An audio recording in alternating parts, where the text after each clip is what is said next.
ابھی I think کہ ایک ایسی یہ سچویشن ہے جس میں پوری قوم متحد ہے اس حوالے سے، اور میں سمجھتا ہوں کہ حکومت اور اپوزیشن بھی، بیکاز جو ابھی سپیچز ہو رہی ہیں کیونکہ تیل کی قیمت بڑھی اور اس پہ ہاؤس کی سینس لی گئی، اور ہاؤس میں تمام اپوزیشن بھی اور اتحادی بھی اور حکومت بھی جو ہے وہ اپنے ویوز اس پہ شیئر کر رہی ہے. اور لیکن تیل کی قیمتیں بڑھنے کے بعد ہمیشہ سے کہہ رہے تھے سب ایک پیج پہ، کہ مجھے لگتا ہے کہ پرائم منسٹر اور فائنانس منسٹر ایک پیج پہ نہیں ہے 24 گھنٹوں میں اس حوالے سے یہ بلنڈر کیا ہوا ہے یہ سمجھائیں ہمیں. there is no blunder of course.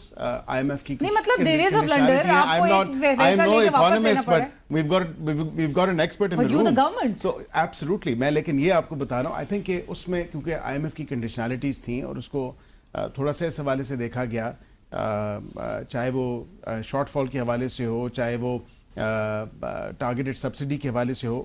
not my domain, not my area of expertise. However, I'll still say this.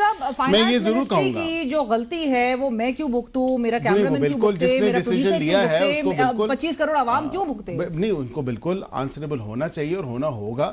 یہ نہیں ہو سکتا وزیر, دیکھیں جب ایک بالکل ایکسٹریملی unnecessary جو آپ نے بوجھ ڈالا عوام پہ, جو کہ کوئی برڈن بیئر ہی نہیں کر سکتا, اور وہ پھر 80 روپے کم ہوئے, اور وہ آئی تھنک ایک انٹروسپیکشن کے ساتھ کم ہو کہ this is something that the public can not actually shoulder this burden. اس وقت کہاں تھے, ان کو سمجھ نہیں آئی تھی کہ یہ جب یہ اس وقت ڈیسیژن لیا جا رہا تھا. جو بھی نمبرز کہہ لیں کہ اتنی لیوی لگنی ہے, اتنا نہیں لگنا, جو کنسرن منسٹری ہے وہ آپ کو اس پہ روشنی ڈال سکتی ہے. And why that introspection was then, of course because جب وزیر اعظم نے نوٹس لیا تو پھر اس کے بعد وہ نمبر چینج ہوئے, اور پھر اس کے بعد تمام تر معاملہ ہے. تو آئی ایم ہیپی ٹو سے دس بیکاز میں عوام کے ساتھ ہوں, and literally it was very